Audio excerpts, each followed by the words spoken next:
পুনৰবাৰ কৈছোঁ আপোনাৰ পৰা চবেই জানিব বিচাৰে আপোনাৰ সংবাদদাতা বুজিলোঁ অকণমান যদি আপুনি এটা হিণ্ট দিয়ে মানে ভাল পাব। এতিয়ালৈকে কংগ্ৰেছৰ পৰা কোনো হেৰি নাই, সঁহাৰি নাই সহায় নাই। আৰু যিহেতু শনিবাৰে গৌৰৱ গগৈ আহিছিল, গৌৰৱ গগৈ আহিও কিন্তু মই সুধিছিলোঁ এবাৰ তেখেতক যে কি কৰিব কি নকৰিব, তেওঁ কিন্তু সুদুত্তৰ নিদিলে আৰু তেওঁৰ যিবিলাক কথাৰ যিটো ইণ্ডিকেশ্যন সেই ইণ্ডিকেশ্যনটো কিন্তু আপোনাৰ বিপৰীতে যোৱাৰ নিচিনা অনুভৱ হয়। আপুনি সেই সম্পৰ্কত কি কৰিব? মই একো ক'বলগীয়া নাই। এতিয়ালৈকে আমি চব বস্তুবিলাক লক্ষ্য কৰি আছোঁ যে বডি লেংগুৱেজ আমি চাইছোঁ, বক্তব্য চাইছোঁ, তেওঁলোকৰ কৰ্মীবিলাকৰ লগত কি কথা কৈছে সেইবিলাকো আমি লক্ষ্য কৰিছোঁ। চববিলাক আমি লক্ষ্য কৰি আছোঁ। আজি বিয়লি 3 বজাত আমাৰ দলৰ পিনৰ পৰা আমাৰ দলৰ যি স্থিতি, শেহতীয়া স্থিতি সেই সম্পৰ্কে জানিবলৈ পাব। কংগ্ৰেছৰ জিলা সভাপতি কালি সুধিছিলোঁ, তেওঁ কৈছে যে ইয়াত তেওঁলোকে কেন্দ্ৰীয় 3টা সমষ্টিৰে শিৱসাগৰত তেওঁ কেন্দ্ৰীয় দিম বুলি কৈছে, জিলা সভাপতি যি অজয় গগৈ। এই সম্পৰ্কত আপুনি কি কৰিব? মই সেইটো নাজানো, সেইটোতো কংগ্ৰেছৰ কথাটো জানিব। কিন্তু এতিয়ালৈকে আমাৰ লগত এলায়েন্সটো মানে কালি 12টা বজাৰ ভিতৰত কথাখিনি শেষ হ'ব বুলি কৈছিলে, কিন্তু শেষ নহ'ল।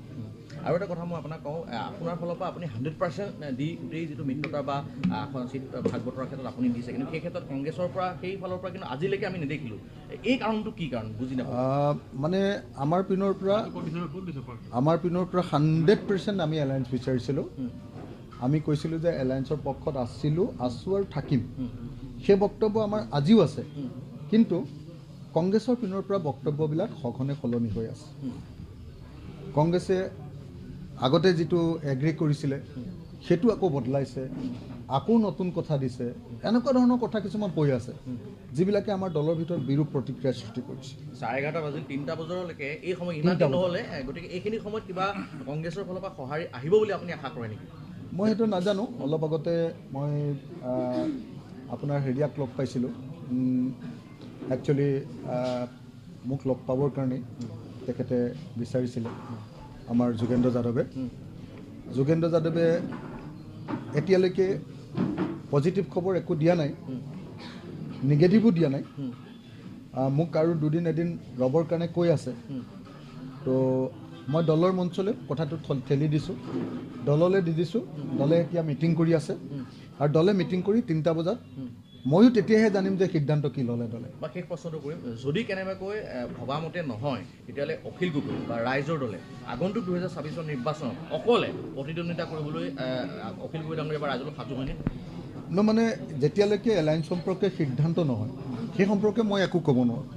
আজি এলায়েন্স সম্পৰ্কে সিদ্ধান্ত আমাৰ দলে আজি বিয়লি 3 বজাত জনাব। অজাপাকে আদি কৰি যিকেইটা আৰু আপোনালোকৰ বিৰোধী ঐক্যমঞ্চত দল আছে, ৰাজনৈতিক দল, সেই দলকেইটাৰ ৰেছপন্সটো বা সেই দলকেইটাই ৰাইজৰ লগত লৈ যোৱাৰ ক্ষেত্ৰত তেওঁলোকৰ মতবিলাক আপুনি জানিব পাৰিছে নেকি?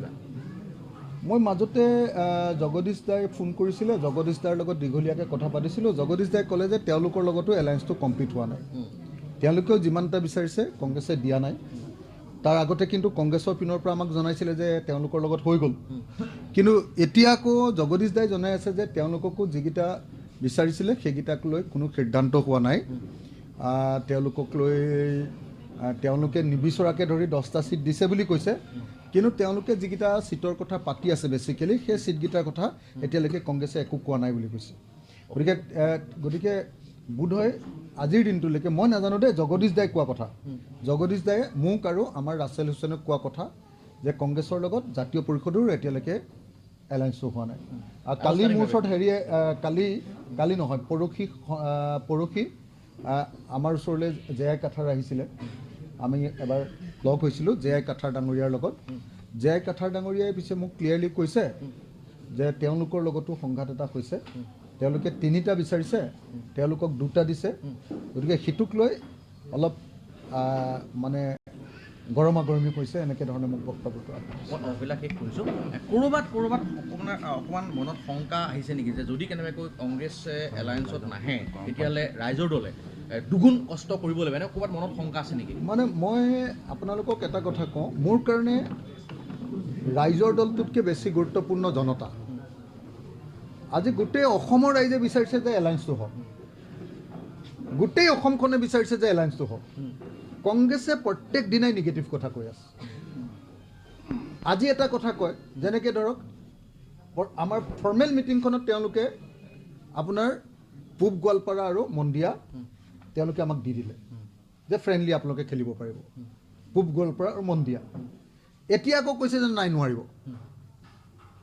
এতিয়া তেওঁলোকে কৈছে যে নোৱাৰিব।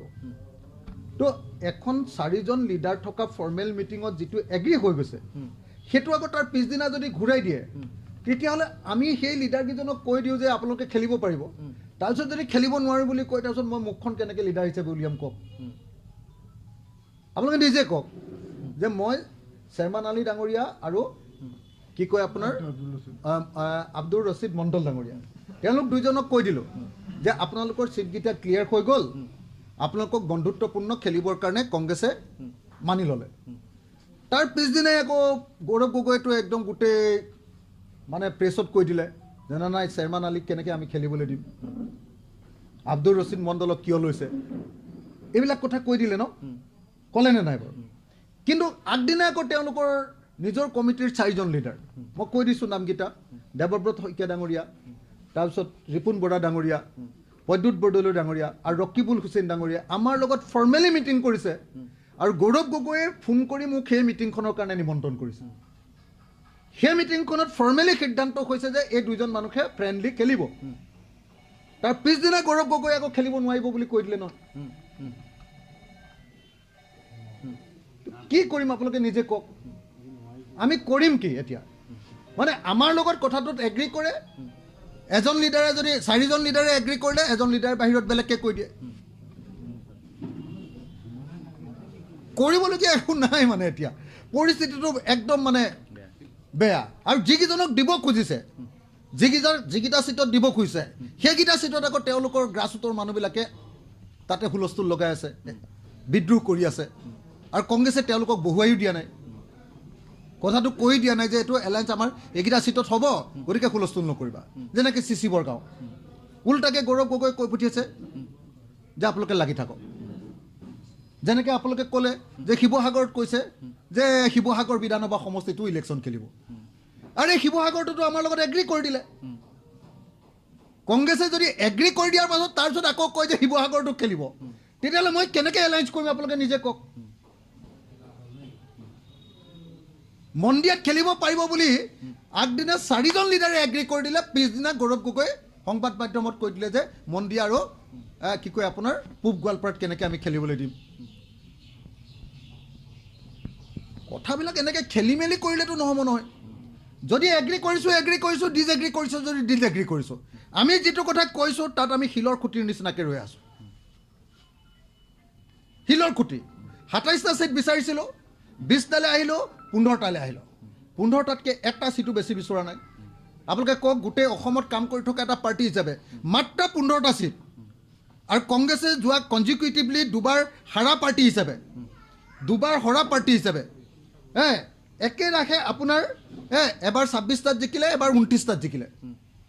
তাৰপিছতো যদি তেওঁলোকক 100টা ছিট খেলিমেই বুলি কয়, আৰু আমি উদীয়মান পাৰ্টি এটা গোটেই অসমতে সংগঠন কৰিছোঁ, আমাক যদি 15টা ছিটতো খেলিবলৈ নিদিয়ে, আৰু তাৰপিছত যদি কয় যে অখিল গগৈহে জানে আৰু এলায়েন্স হ'বনে নহ'ব, মই কি কৰিম আপোনালোকে নিজে কওক। আগদিনাতে এগ্ৰি কৰে, পিছদিনা উল্টাকৈ কৈ দিয়ে। যদি লিডাৰজনে এগ্ৰি কৰে, কেডাৰজনে উল্টাকৈ কয়। যদি কেডাৰজনে এগ্ৰি কৰে মানে ছেকেণ্ড মানে আপোনালোকৰ ছেকেণ্ড মানে নহয়, ছেকেণ্ড ইন কামাণ্ডবিলাকে যদি এগ্ৰি কৰি দিয়ে, ফাৰ্ষ্ট ইন কামাণ্ডে উল্টা কৰি দিয়ে, কামাণ্ডাৰ ইন চিফে। কি কৰিম আপোনালোকে নিজে কওক। নাজানো, সেইবিলাক নাজানো। সেইকাৰণে চাওক, মই এতিয়া এই মুহূৰ্তত না এলায়েন্সৰ পক্ষত কৈছোঁ না এলায়েন্সৰ বিপক্ষত কৈছোঁ। আপোনালোকে যদি উল্টা পুল্টা কথা কয়, মই আপোনালোকৰ বিৰুদ্ধে ষ্টেটমেণ্ট দিম। মানে আপুনি শুনি লওক, আপোনালোকে একদম ক্লিয়াৰলি শুনি লওক, মই এলায়েন্সৰ বিপক্ষে মই এলায়েন্সৰ বিপক্ষতো কোৱা নাই, মই এলায়েন্সৰ পক্ষতো কোৱা নাই। এই মুহূৰ্তত মই নিউট্ৰেল। কেলে? আমাৰ দলে এতিয়া বৈঠক বহাই 3টা বজাত সিদ্ধান্ত দিব। মই যিহেতু ইয়াত আছোঁ, মই বৈঠকখনত বহিবলৈ নাপাওঁ। মই ইতিমধ্যে টেলিকনফাৰেঞ্চ কৰি লৈছোঁ। টেলিকনফাৰেঞ্চ কৰাৰ পাছত মোৰ যিখিনি বক্তব্য আছে কৈ দিছোঁ। এতিয়া দলৰ বৈঠক গুৱাহাটীত বহিব, দলৰ বৈঠক বহি 3টা বজাত সিদ্ধান্ত জনাব। 3টা বজাত আপোনালোকে যেতিয়া সিদ্ধান্ত গম পাব, ময়ো তেতিয়াহে গম পাম। আমাৰ দলটো তেনেকুৱা গণতান্ত্ৰিকভাৱে চলে, অখিল গগৈৰ কথা মতে নচলে। শনিবাৰে যে ইয়াত গৌৰৱ গগৈ পদযাত্ৰা কৰিছিল, সেই সম্পৰ্কত আপোনাক জনাইছিল নেকি যে নাই, মোক জনোৱা নাই, মোক ফোনো কৰা নাই, মোক জনোৱাও নাই। তেওঁলোক এটা ইণ্ডিপেণ্ডেণ্ট পাৰ্টি, তেওঁলোকে পদযাত্ৰা কৰিবই পাৰে, সেইটোত মোৰ আপত্তি কৰিবলগীয়া নাই দেই। গৌৰৱ গগৈ মোৰ পৰা পাৰ্মিশ্যন লৈ মোক জনাই লৈ ক'ৰবাত সোমাব লাগিব নেকি? এইটো কেতিয়াও হ'ব নোৱাৰে তেওঁ যলৈকে তলৈকে যাব পাৰে খালি কিন্তু সেই মোৰ ঠাইত আহি যদি অঁ। মোৰ ঠাইত মোৰ শিৱসাগৰত আহি যদি কয় যে তেতিয়াহ'লে সেইটো আৰু তেতিয়াহ'লে বডি লেংগুৱেজটো যদি ভাল নহয় তেতিয়া বেয়া দেখি ধন্যবাদ অখিল গগৈ ডাঙৰীয়া, ধন্যবাদ। আমি আনকাট